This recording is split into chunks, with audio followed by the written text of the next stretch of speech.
when you cut the fat in life and you cut the distraction and you cut the toxic relationships and the bad habits and the things that consume but don't produce, they consume your time, they take your energy, but they're not producing anything.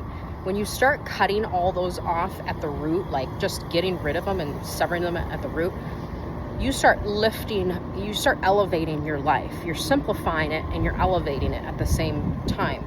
And you're coming up to a higher level so you can see farther. You can see, wow, God really has a plan for me, and I was stuck so far down that I couldn't see it at the time because I was so distracted and so consumed with all this meaningless stuff and all this stuff that the world's telling me that I need, these subscriptions and all of these things that I then have to work for to pay. When you start cutting all of that, you can live a life of elevated freedom. It's a simple life in an elevated way.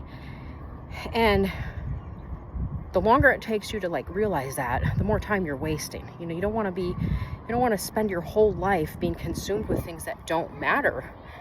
You want to cut those things. So if you have relationships that are just sucking the energy out of you and they're toxic and complaining, and it's just, this is not going anywhere. It's not producing anything. And you feel like crap after you're done talking to that person, or you're just like, oh man, I'm so stressed out now because of it.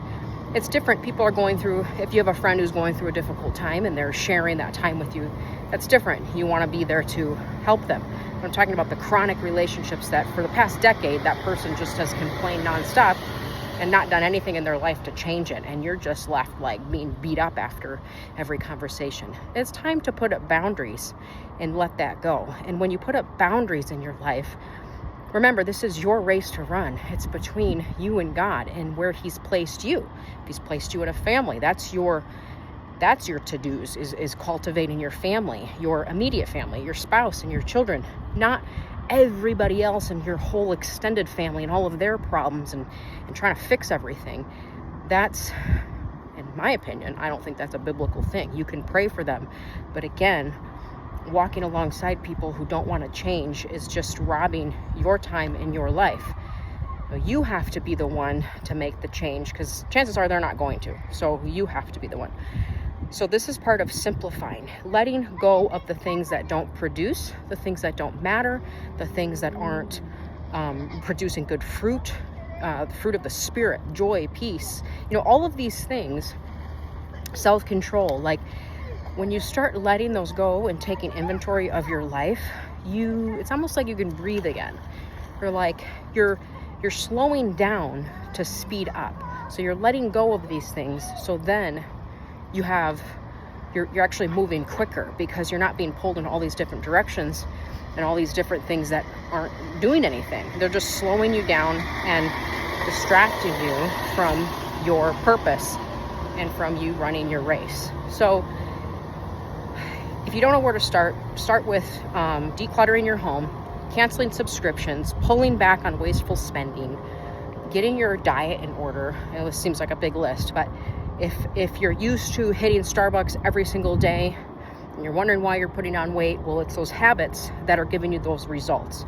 So you have to check the habits, and you don't have to tackle everything at one time, but start one by one. And as you do that, you're going to feel lighter and more motivated. You're going to feel it's going to give you momentum. And once you have momentum going in the direction that you want to go, it's going to be easy it's going to be easier because then you're just riding that momentum. But momentum can also go against you. And a lot of times that's what it is. We're swimming upstream because we have so much momentum going against us that we're trying to get out of it. Digging out of your stuff. You're digging out of your closets. You're digging out of your debt. You're digging out of these relationships that aren't healthy and is suffocating you. That is not God's plan for your life. It is not His desire for you to be under so much weight and be taking so much burdens from everybody and so much heaviness and living under such oppression. He says His yoke is easy and light. So you want to live that light life. It's not going to be an easy life, but there's a lightness to it. But you have to do something. You have to do the work. You are the one in control of those changes.